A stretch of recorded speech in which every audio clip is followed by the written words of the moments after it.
Hey, it's Scarf Talking Bonsai. In this video, we're going to look at these two different lenses together, the 22mm f2 lens and the 11-22mm lens.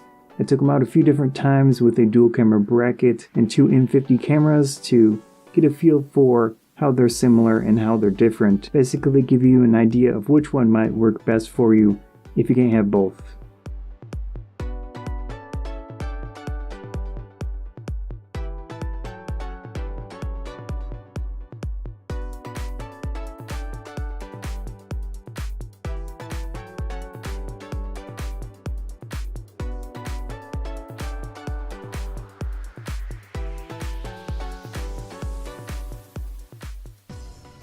For the outings, I use the lenses basically at 22mm f5.6 because the zoom lens, that is the largest aperture in that case.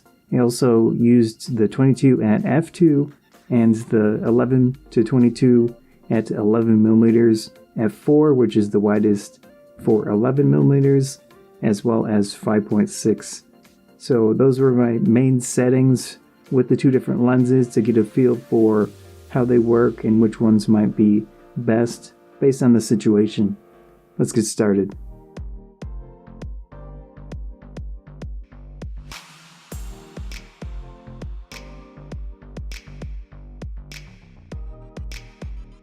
I did try a vlogging test with the dual camera bracket and the two different lenses. You can see how it looks.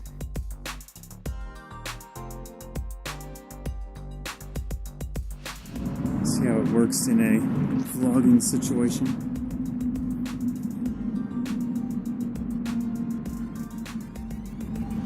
In this one I have digital IS on the 22 and standard IS on the 11-22. So we're going to see the crop factor. We're also going to see how that works out.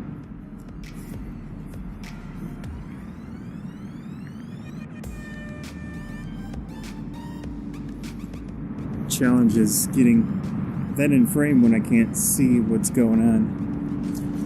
But yeah.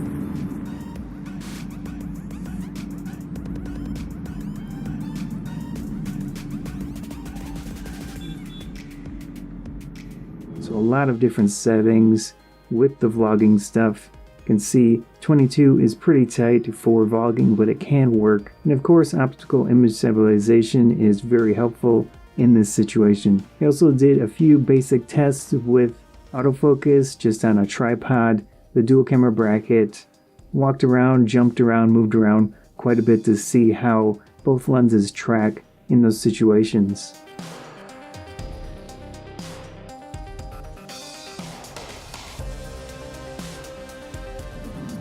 Over here we've got f2 and f5.6 on that side. So what we can do is use 60 frames a second on this one. 60 frames a second, and then you do 125th of a second shutter speed. See the difference and the benefit of that compared to this.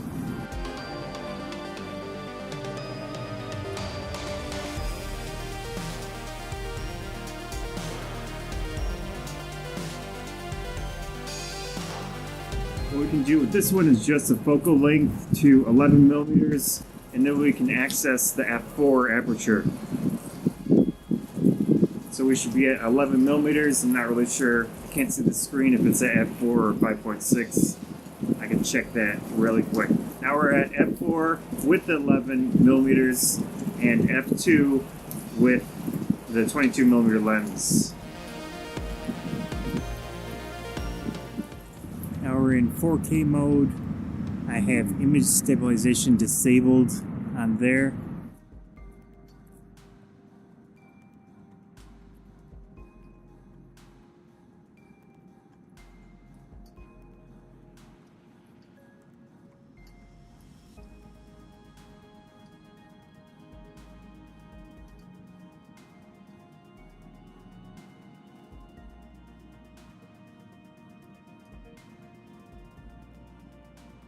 Image quality wise at 22mm at 5.6, largest aperture for the zoom lens as expected. The prime lens does resolve more detail there's definitely a little bit more you can see in the photos at 5.6. However, with the prime lens, there's a little bit more chromatic aberration, color fringing. Now it's just based on how they're designed, I guess, but maybe a little bit of the softening with the zoom lens helps out with aberrations, but just keep that in mind. You'll probably get sharper results, more detail with the prime lens at 22mm, but you could get more aberrations. When all is said and done, it really depends on what you want to do. For example, with the prime lens, you have f2 aperture. That large aperture is very helpful in many situations, and it can give you a more artistic look if you want blurred backgrounds and such. But also in dark conditions, f2 aperture can be very helpful. With a lot of photos that I took, you could see the difference when I used f2. That large aperture can be very helpful.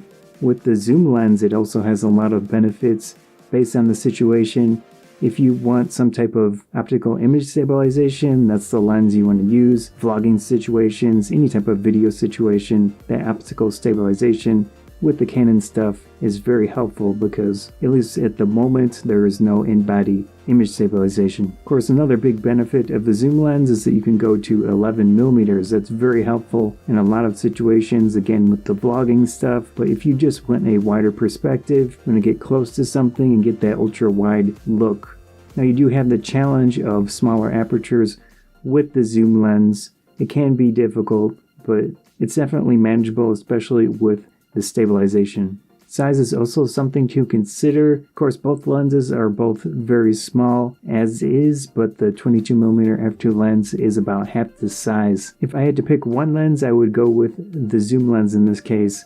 Now, I definitely do like the larger aperture range of the 22 f2 and the smaller size, but having the versatility of 11mm to 22mm on the zoom lens is very beneficial. And the optical image stabilization is also very beneficial for a lot of the stuff that I do. That was a look at the two different lenses side by side, which one might work best based on what you want to do with the lenses. Hope you enjoyed this video. If you did, please consider subscribing. Helps me out a lot. Likes and shares help out a lot as well. Thanks again.